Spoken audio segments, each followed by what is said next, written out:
Hi everyone, welcome back to the channel. I'm going to take you through a brief look at my art studio, my workspace, and show you my setup. It's where I do all of my art creation, illustrations, video filming, and editing.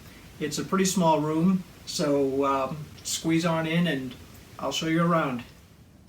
So as we walk into the studio space, this first closet over on the right hand side is mostly for office storage, which is mostly office supplies, business essentials, things like shipping supplies, records, paperwork. It's a necessary part of the business side of being an artist, so I try to keep it streamlined.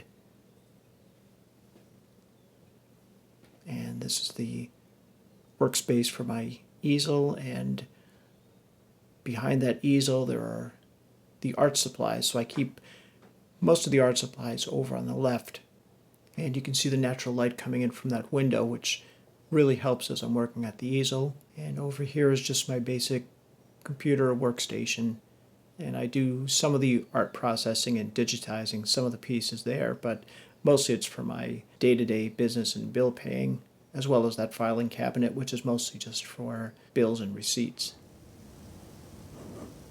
And here is my art station, the art table and the easel that I use, and have a lot of my supplies that are readily at hand.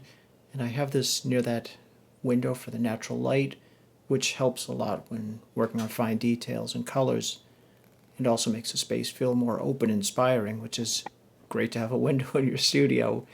And one thing I've found really important is grouping my art supplies visually together, because I process information visually and I need my materials to be close by where I can see them rather than tucked away and neat somewhere. So instead of hidden drawers, I keep a lot of my pencils, the pastels, any of the pan pastels I use are laid out on that table.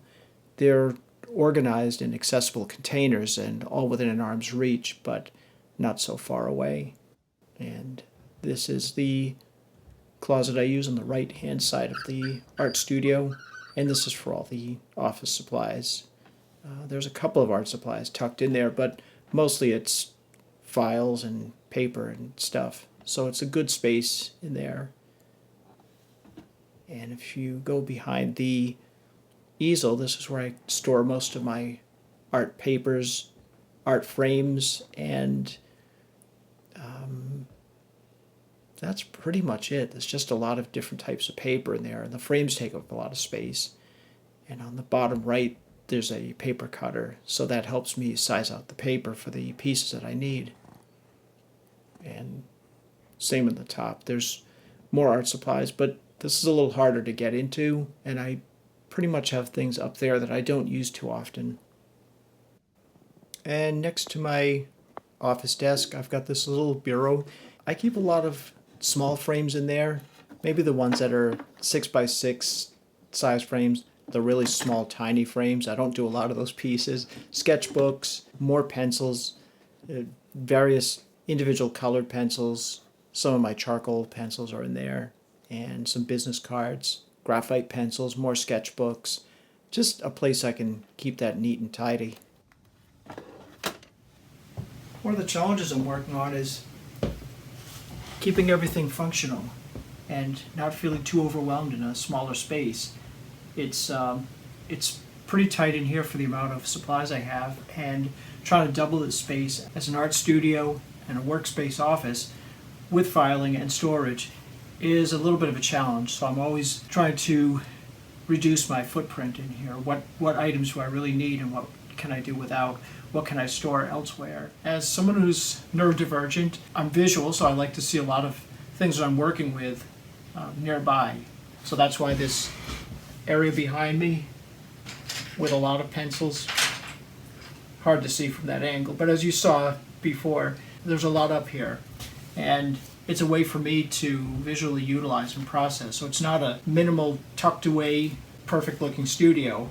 It's a real life studio for what works for me, and that's something I continue to refine. And at the same time, I've got my structure, so visually things are generally clustered together. So I've got all the pencils I'm working with over here, I've got pan pastels over on the side for when I do pan pastel work. This looks pretty neat and clean here because it's just the piece I'm working on. But generally things are all grouped together, and that really helps me to work a lot. And every artist works differently.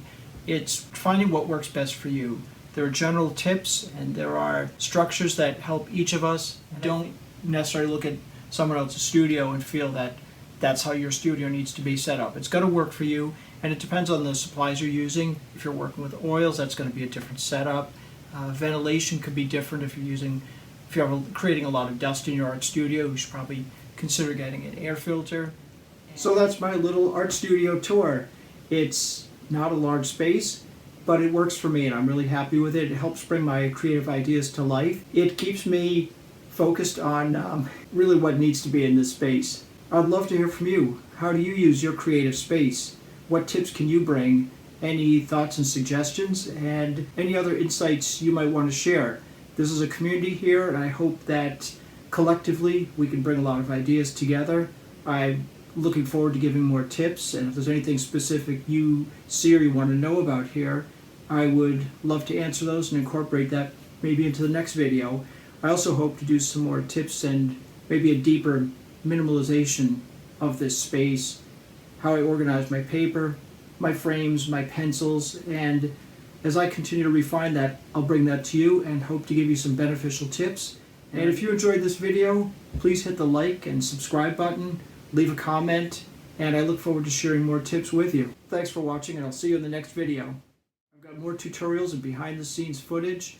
I'll have more tips and tricks, and I'll have a lot of juggling and somersaults and jumping up and down in the studio.